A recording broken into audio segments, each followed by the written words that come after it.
You're in a partner ecosystem role and wondering, where can I go to learn from the best of the best? How do I orchestrate across my organization? And how do I overcome obstacles that propel my career, evolve my career, to one day become an influential partnership leader, perhaps at a category leading brand? My next guest on Ultimate Guide to Partnering brings 20 years of leadership experience, building new revenue models at scale, including an organization whose name is synonymous with how we communicate in online meetings today. This is the Ultimate Guide to Partnering, the top partnership podcast. In this podcast, Vince Menzione, a proven partner sales executive, shares his mission to help leaders like you achieve your greatest results through successful partnering. And now your host, Vince Menzione. Welcome to, or welcome back to the Ultimate Guide to Partnering. I'm Vince Menzione, your host, and today I welcome Laura Padilla. Is currently the Vice President of Global Partners and Services at Airtable. Most recently, Laura was at Zoom, where she led the global ecosystem spanning service providers, carriers, OEMs, SIs, ISVs, and significant technology partners. I hope you enjoyed this interview as much as I enjoyed welcoming Laura Padilla. Laura, I am so excited to finally welcome you as a guest on Ultimate Guide to Partnering. You are a significant contributor to this partnership community that we all care about. One of the most influential channel leaders, in fact, having led partnerships at Zoom, which was a rocket ship during your time there, and now at Airtable. So I'm so excited for this discussion today. I'm super excited to be here, Vince. Thank you for having me. So for our listeners, maybe the one or two that don't know you, tell us about you and how you describe yourself. I think of myself as a constant learner, and I actually really like taking risks and trying new things that scare me a little bit. I think the most impactful personal growth comes from doing things that are uncomfortable, and that can be both in the form of career and personal choices. So, for example, I learned to surf a few years ago. We were in Hawaii with my family, and I told my husband, hey, I want to learn to surf. And even though it scared me a little bit, I'd never been on a surfboard, my kids were laughing at me, making fun of me. And I went to the class, and I was by far the oldest person in that class. As I was walking down, I was thinking, I'm going to do it. I was pumping myself up. And now I love surfing. It's actually one of my favorite things that my daughter and I do together. But it was a little bit intimidating, if I'm being honest, the first time. And I've taken the approach as I've gotten into my 40s that I want to do things as I get older that intimidate me a little bit, because I feel that's how you really push yourself to continue growing as an adult and in this world and life that we live in. I'm intrigued here. First of all, on the surfing side, like getting up on a board is scary, right? I'm at a certain age right now. My son's a surfer and I'm afraid to go do it. Like, what was that experience like for you? It was scary because I'm sitting here in class and they're teaching you, right? They do the basics on grass. So they give you a board and they say, okay, learn to stand up. You have to use your core muscles and jump up on the board.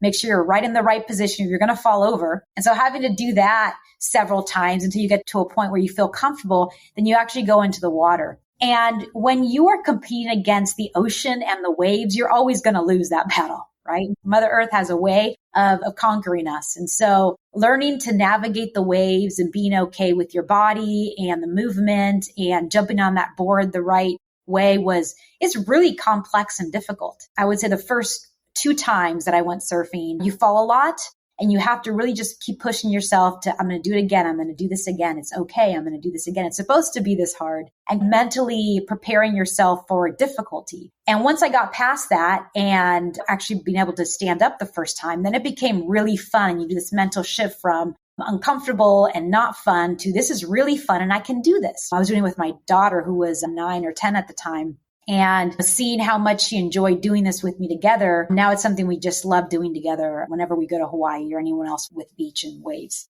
I love that. Now you got me wanting to go do it. I'm going to get my son to teach me how. So let's dive in. So you now are the Global Partnerships and Services Leader at Airtable. Can you tell us about that role, mission, and what Airtable is all about? Airtable wants to democratize software creation, empowering people who are not coders to create their own software and applications.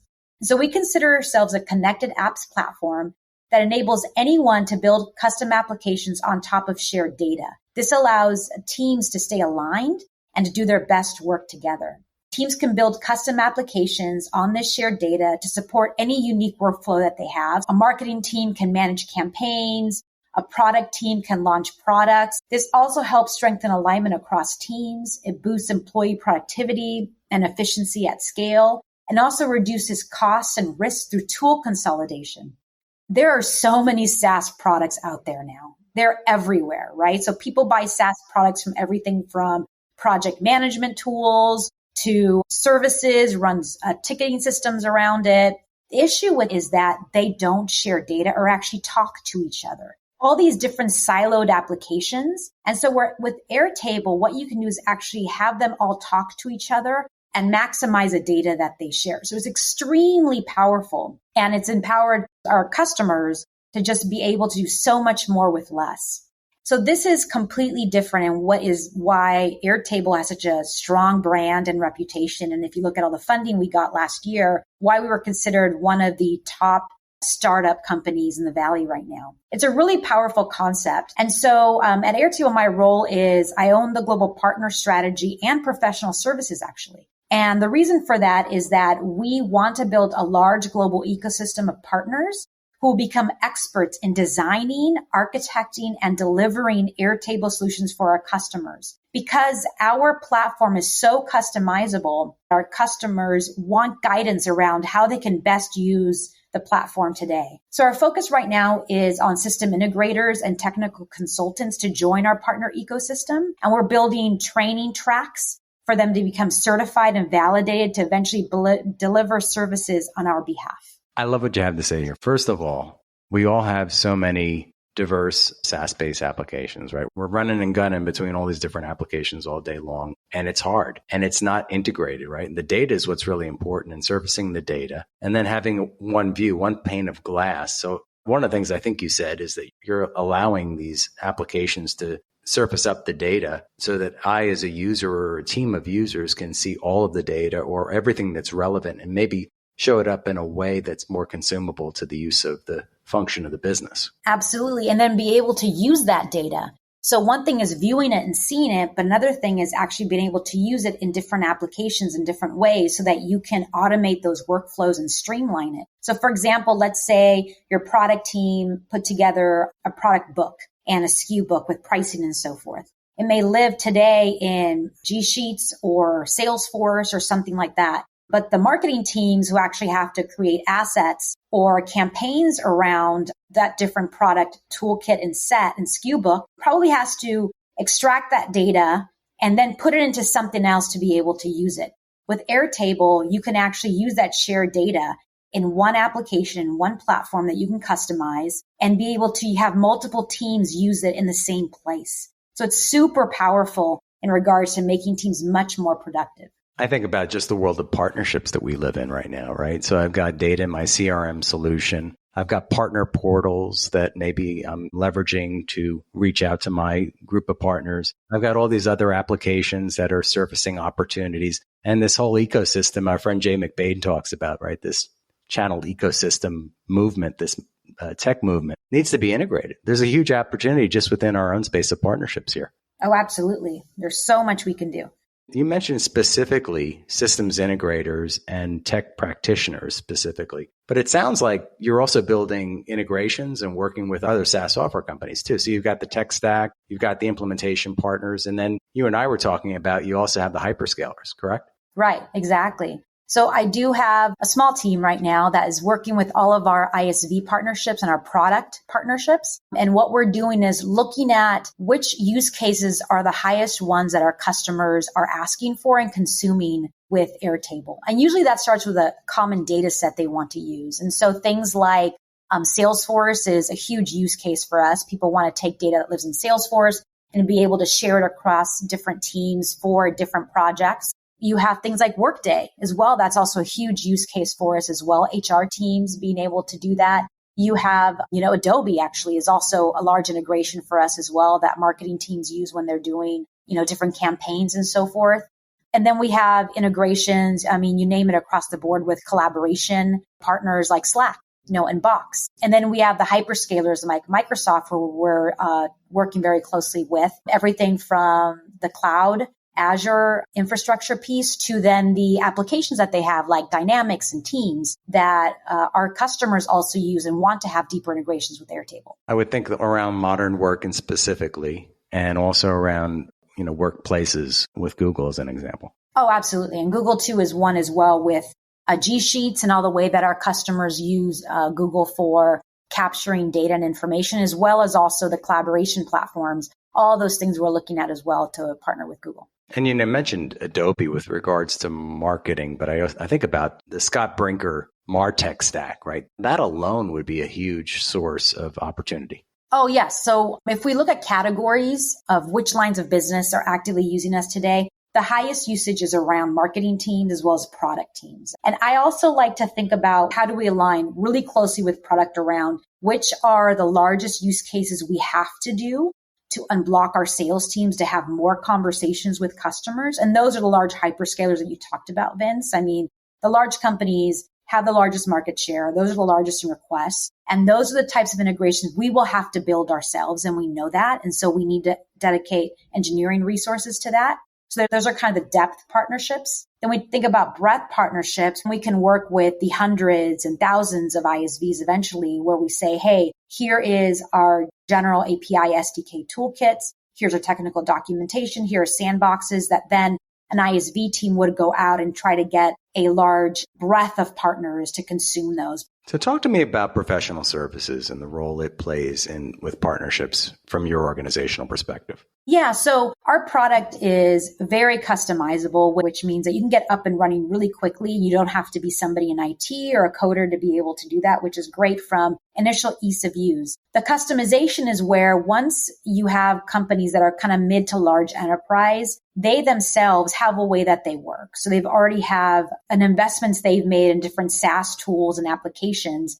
And what they're asking for is really integration. So they say, okay, if I'm going to now add on Airtable as part of my tech stack, I need you to be able to integrate it with the way that we do work today. Services is a very big part of that conversation where right now, most of the services are done in-house because I'm obviously new and we're just about to launch our partner program early next year. But the vision is longer term that we would train our partners to be able to do scopes of work, solution design, architectural design for our customers, where eventually they would do that and then do the actual implementation delivery work for those customers as well on our behalf. And we're actively recruiting and training partners such as system integrators and technical consultants to be able to do that work eventually.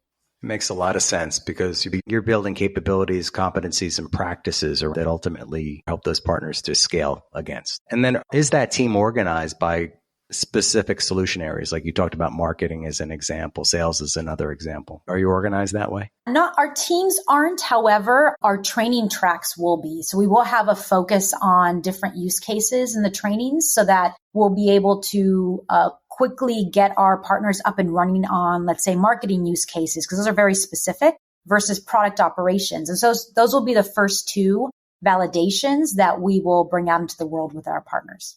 And so if our partners listening today want to reach out and learn more from you, Laura, what would you recommend they do? So I would say to go on our website, airtable.com. There is today a way for them to be able to apply to be what we're calling a directory consultant. So that would be the first step for them to do that. That comes into my team. We review those applications and then we reach out to those partners.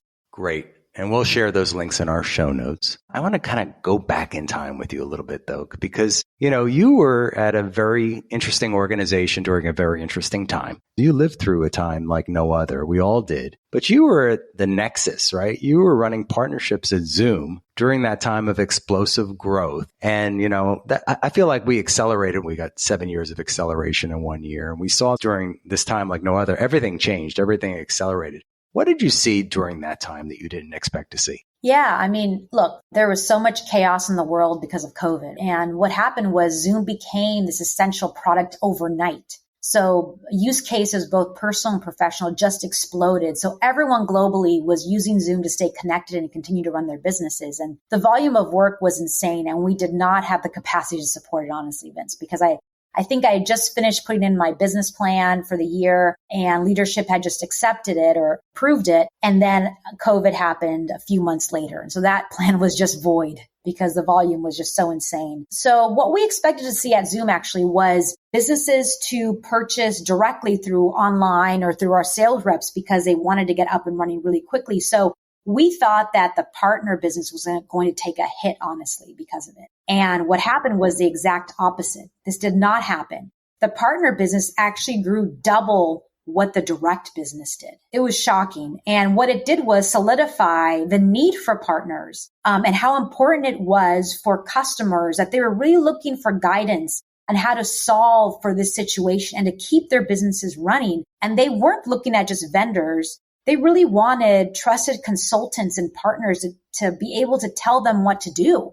And so it really solidified that need for Zoom to continue investing in partnerships and even more so than before, and how it was a really important strategy for both Zoom at the time as well as our partner ecosystem. That's fascinating. I would have thought just the opposite, right? Everybody just needed to be up and running right away, like you said, and just reach out to the salespeople. But to your point, I think a lot of new use cases came to be, right? People built like Zoom walls. They did very innovative things with Zoom during that time. Oh, yeah. And that was part of the challenge, right? So Zoom was really built for businesses. It wasn't built for consumers to run consumer businesses on. But what happened was, and I call like Zoom events, for example, which is a product Zoom has now, a COVID baby. I called it that because what you saw was all of these companies that were in person had to go quickly online, yoga studios or networking events or even churches or anything like that, right? All of these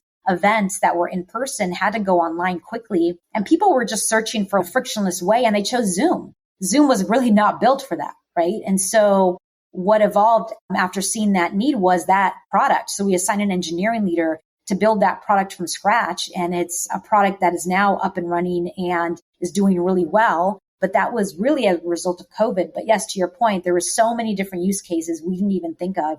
People got so creative with Zoom that it was awesome for the company, but it was also challenging for us from compliance, security, privacy, all those types of things to make sure that we were covered. It was an amazing time. And we could spend a lot of time here, but I want to talk about another subject we were just talking about before we got started, this space that we both live in, this amazing space, the partnership world, partnership and ecosystem world, as we're calling it. We talked about our mutual friend, Jared Fuller, and the work that he's doing. And, you've been a leader in this space and movement. What would you say about where we are today in this journey? Jay McBain calls this the decade of the ecosystem. And where do you see that we need to go or maybe even improve from a partnership perspective? Yeah, I mean, the role of a partner leader today is very different than it was 10 years ago. Technology and software proliferation is accelerating at such an enormous pace that partners need to evolve to survive. So if you think about just the channel side, and I actually hate that word channel because it's old. Yes, it means like this old thing. And but those days of just being a shop that only resells without solutions is very antiquated. And those companies will really not be able to compete long term, and they're already dying. You're already seeing some of that already. But customers are really looking for services partners that really can recommend, architect, and deliver solutions customized to what the customer needs. And with tech becoming more open and platforms allowing more customization, this involves more technical skills, really. And how can we help partners integrate existing solutions with new ones and make sure they all work together seamlessly? Customers are also more on a budget. So they're looking for how they can maximize existing investments with new ones. And these are all the things partners have to address to be able to win customers. So really showing maximum value. This also speaks to our role as partner leaders. But the old school channel leader who just focuses on resellers won't be as competitive as those who invest in understanding how a platform actually works. And what that means is how to work with ISVs as well, who can integrate with APIs and SDKs and deliver new combined solutions to customers. So our roles are evolving into solution leaders who need to work with partners that can help grow the product solution set, identifying the right products, integrating with existing customer investments, packaging that together and delivering it. And this will hold higher value to your organization and the ecosystems you build if you're a leader who's able to really think in that kind of solution and integration mindset. And it's also critical that we understand various partner types and align that with what the company needs at different stages of its life cycle. So, for example, if you are a partner leader at a small startup, that's very different than if you're a partner leader at a large public company. They're just in different phases of their growth. Also thinking about what markets you're trying to break into or grow into, such as international, where you may not have as many bodies in market, and what partners you need to help growth there versus in the US where you may have lots of bodies. Also thinking about vertical strategies as well. If you're trying to break into fintech or public sector or government or SLED, those partners may be very different than a commercial type of engagement. And also your corporate product strategy as well. So if you think of yourself as a product solution leader as part of this whole partner ecosystem, really aligning with the product teams and thinking about tech partnerships and ISVs, as well as thinking about partners that can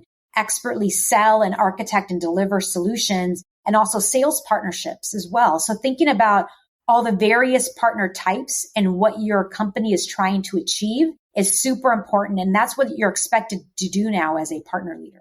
I love what you have to say. It reminded me 10 years ago, I was on stage as Microsoft at a channel conference talking about the cloud and how these organizations needed to transform and be solutions organizations, right? It was no longer acceptable to go out and try and sell a license to somebody. This transaction world was changing. And I'm still working with some of these organizations on the other side. And it's surprising to me to see how some of these organizations still have not transformed 10 years later. Yeah, I agree. Because I remember when cloud was a thing and it was just coming out and all of these partners really stressing out about how I'm going to move from selling on-prem boxes of stuff to selling software in the cloud and how that's going to work. That was kind of the first wave of disruption for the partner space. And a lot of companies didn't survive that. And there are still companies who don't understand that evolution just started. And that if you don't keep evolving, you're not going to make it longer term. I'm happy to announce that PartnerTap has become a founding sponsor of Ultimate Guide to Partnering. I've been friends with the founders of PartnerTap for many years, and PartnerTap is the only partner ecosystem platform designed for the enterprise. Their technology makes it easy to align channel teams with automated account mapping, letting you control what data you share while building a partner revenue engine. I'm so excited to have them on board. Be on the lookout for events, content, and more. And I'm so excited to continue working together in our exciting year ahead. So what do you see from the best partnerships? Like, what are the ones that you look for or delight you? Well, it really boils down to investments and those partnerships that really understand that I have to invest. And it's a partnership of giving and taking as well.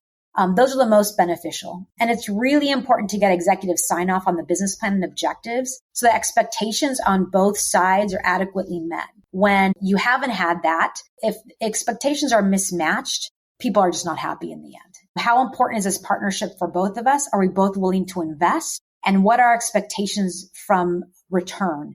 And are those aligned? For example, when I was at Nutanix, our Citrix partnership there was a highly successful one. And because we had all of those elements, we had a common enemy of VMware. And so both Citrix and Nutanix both saw, hey, we have to disrupt and win this market against that common enemy. Both of us said we want to invest everything from product roadmap. We were going to invest people engineering resources. We were going to invest in marketing. We had people dedicated to the partnership. And so the investment was easy to justify because we both had the commitment on both sides of it. And so that was a very strong partnership. And then I think about at Zoom from the large side, Lumen was a very successful service provider partnership for the same reason. They were extremely invested in Zoom. They invested heavily on the product integration side for integrating with both the Zoom meetings as well as the Zoom phone product. And they actually incented their sellers to sell Zoom. And so that was a partnership that was also highly successful. So if you have all of those elements, there should be no reason why it wouldn't result in good returns. I heard invested and committed, right? And for me, committed is resources, it's incentives, it's a seat at it's like everybody's focused, maniacally focused on the execution of the partnership. What about the partnerships that you see fail? Is it just the antithesis of this or the dysfunction? What do you believe to be the kryptonite?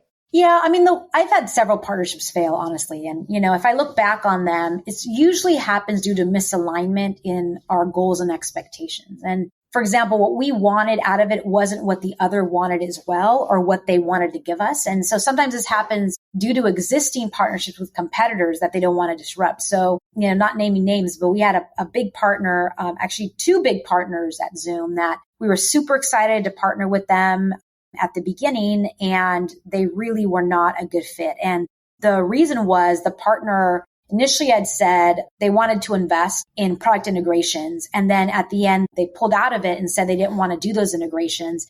And really what we found out was they had made commitments to some of our competitors to do them. And so they didn't want to disrupt an existing partner and all the revenue they were making off that partnership. Right. And so back to the commitment and mutual alignment, if that partner doesn't want to commit to what's needed to make it happen, it's not going to happen. Yeah, really insightful. Really insightful. And I could think of some of those relationships where the seat at the table was more a flanking position for them. It was more of a, we're doing this not because we really want the partnership to be successful, but we want to block the strategy. Yeah. And sometimes partners, and they were honest with us, would say, hey, I'm really only partnering with you because my customers are asking for it, but it's going to be a reactive partnership versus proactive because I've already made commitments to your competitors.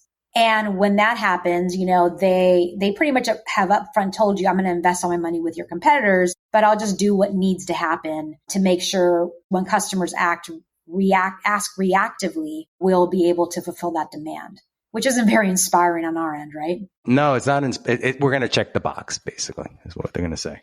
So, Laura, we could talk all day about partnering, and I want to have you back on the podcast. I love this conversation and the energy you're bringing to it. But you also have had an amazing career, and I love to share with our listeners, many of whom are earlier in career professionals, how you got here. Was there a spark or a nugget of advice you received on the journey that accelerated your path? My career journey is actually really interesting. When I was in college, I really didn't know what I wanted to do. And I wouldn't say that partnerships or being in tech actually was something that interested me. I was very interested in music and was hoping to pursue a career in music. That didn't pan out. And so what I did was get into tech and quickly figured out what I was good at and what I really enjoyed doing. And I found that partnerships allowed you to really feel like you're owning a business. I mean, you have to be technical. You have to understand contracts and negotiation. You have to understand finance. You have to understand technology, managing people, writing a business plan. So it's almost like you had to be your own CEO of a business division. And I really loved being able to do all those different disciplines. And also along the way, I would say that I had several great bosses that believed in me and gave me a lot of room to show what I could do. Since I said earlier, I like to be challenged and learn new things. What I did was I never really turned down new work. So when I saw there was a new project or a new area that the company needed, I would just volunteer and I'd jump into it, right? Or anytime I was offered something new to take on, I never turned it down. And so for me, it was a personal challenge to show that I could do it. At Zoom, for example, I had never run that large of a team or a business. And at first I was intimidated because I thought, wow, they're going to let me do all this. But I really just dug in and asked for lots of advice. Do not ever be shy to ask questions or ask for advice. And really what I was energized by all the learnings and responsibility I was giving. And this large challenge just made me want to do even better and more work. And so I really embraced it. And so those bosses that encouraged me have had a lot to do with my success, actually. It strikes me that this reminds me of the conversation we had a little bit earlier about surfing, like embracing something that was uncomfortable, like doing the uncomfortable. Yeah, I enjoy that because for me, it actually just challenges me to do better and more. And I feel I do my best work in that area, in that space, in that mind space. I interview many women in technology and also people of different various backgrounds. So, Laura, you're of Latina background and a woman in technology. Was there any unique obstacles you needed to overcome? Of course. I mean, everybody is biased. Even people that say that they're not, we are. We just have inherent bias in everything, right? Just in every walks of life. And so I had to overcome the fact that I don't usually fit the typical mold of what an executive in this role should look like or what people are just used to. It was very obvious that most of the time I really had to prove that I deserved a seat at that table. And I really just did it by doubling down on the work. Because I do ultimately believe that it's about your work and your capabilities that will speak above everything else. And ultimately, people will look at you and they'll ask themselves, do I trust this person to deliver the job? And do I enjoy working with them? And so I quickly realized what I thought I was good at. And I just doubled down on that. And I carved out my role as someone who's an expert in building partner functions and teams. And so I really looked at other leaders and peers, and I took what I could as their strengths and extracted that. And I also looked at maybe areas they weren't that strong in. And I wanted to be very aware of that and to think through how I could be better than that person in those areas of weakness. So building that self-awareness was really important for me. And I also, as I got older, I really didn't want to look at these biases as, someone who's unfair or look at it negatively. I took it more again as a challenge to myself to win this person over and to show that my hard work and my ethics, they would want me on their team. And so I always took that approach. What about being in the room? Did you feel different? Did you feel unique? Was there anything specific there? Oh, totally. I mean, it was, and it still happens all the time where I walk into the room and I'm the only female in the room or the only person who's, diverse or different. And also because I'm petite, sometimes people, it's funny, they don't assume I'll be the leader that they were expecting, right? So I have to kind of turn the conversation and show them that I have that capability and that skill set to have that seat at the table. It's very common. It's more common than not. And I've taken it more as an opportunity for me than looking at it negatively. Yeah. I have the example of, the woman leader who's got maybe a male associate, somebody who's on her team there, and they address all the questions and conversation to that person as opposed to the leader in the room. Yes. And that happens quite a bit. I've even had situations where I've owned a function and I noticed that a peer of mine who's a male, even though he doesn't own the function, he would have opinions on my work,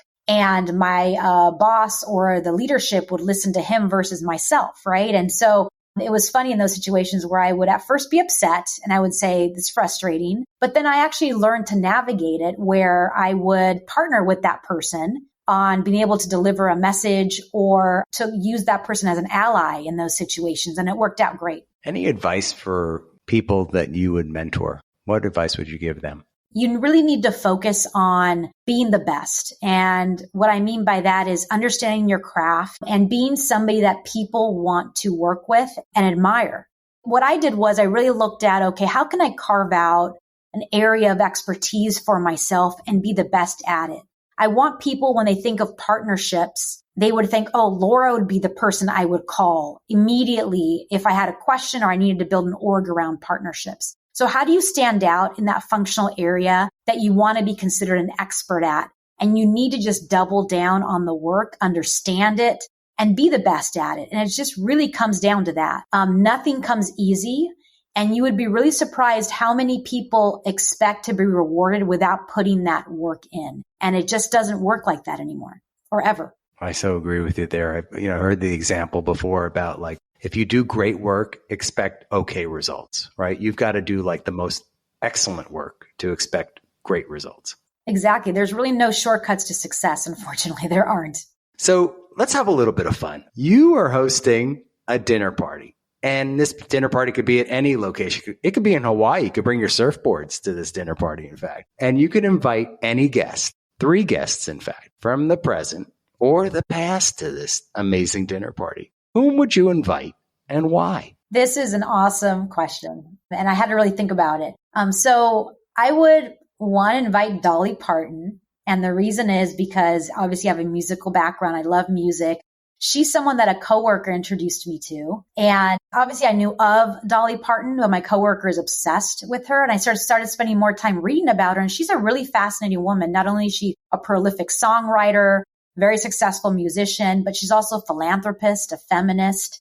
She helped everything from try to fund vaccines. She builds libraries to make sure that kids are reading. I mean, she really gives back. And for her to be able to do that as a woman, especially, this day and age and when she started, is super impressive. So being able to hear more about her life story and what drives her would be super interesting. The second person would be Abraham Lincoln.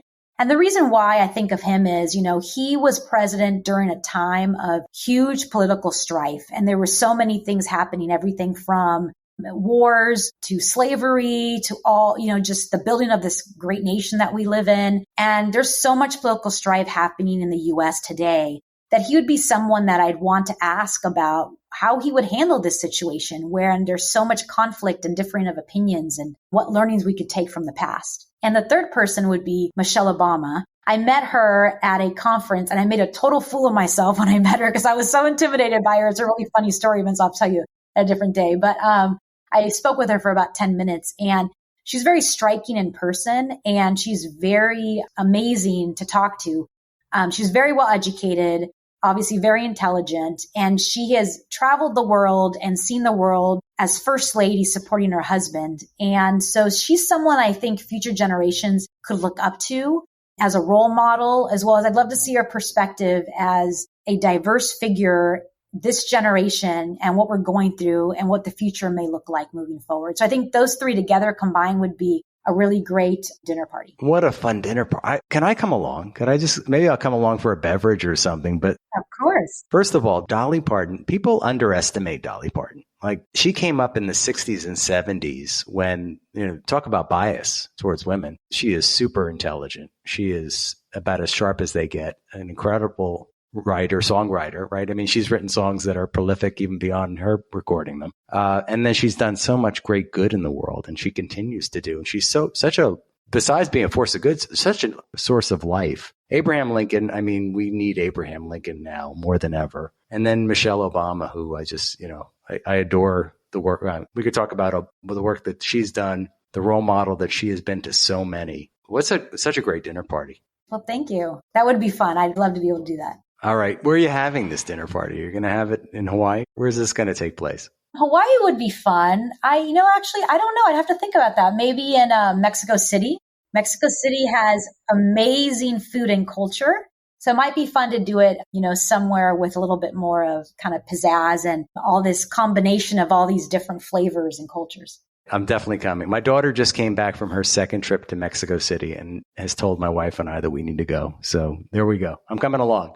It is. It's amazing. All right. So you have been an amazing guest. Laura, I want to thank you for the energy, the expertise, and the time that you've taken to be with our listeners here today, this great group of listeners. But as we round the corner during this time like no other, what advice do you have for our listeners to help them optimize for success? Ultimately, if you want to lead a team or be successful in a certain discipline or company or job, you really just have to be really good at what you do and stand out amongst others. So thinking about what skill set can I build for myself that'll make me stand out is really important to think about. What I did, for example, years ago is I noticed that there were a lot of leaders in channel at the time or in some of the partnership roles I saw that weren't very technical. I didn't really understand that well, the products they were selling. I know it sounds surprising, but it's actually true. And so I spent a ton of time becoming more technical, spending time with the SE organization as well as a product management organization. I had friends in both. And I just dove in and had them teach me and whiteboard things, even asking dumb questions. And so I've taken that approach anywhere that I've gone. And so hard work, competency, and integrity really does win out in the end. And one other skill set is problem solving is one thing that I think is hugely underrated today. I mean, the most impressive people are undeterred by problems and instead they find creative solutions on how to solve them.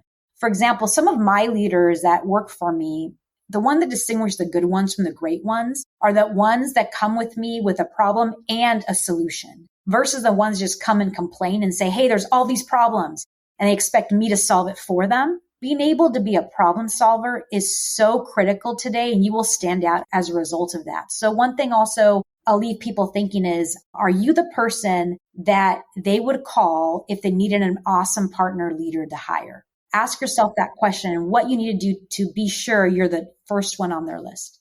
Are you the person they would call? And you mentioned hardworking, integrity, competency, and problem solving as some of the attributes and skills. I love it. Lori, you have been an amazing guest. I want to thank you for being such an amazing guest on Ultimate Guide to Partnering. Well, thank you, Vince. It's been super fun, and it was really great to meet you. So great to meet you. And let's go to Mexico City. Let's do it. All right. So there you have it. Another amazing guest joins Ultimate Guide to Partnering. And I hope you enjoyed this interview as much as I did.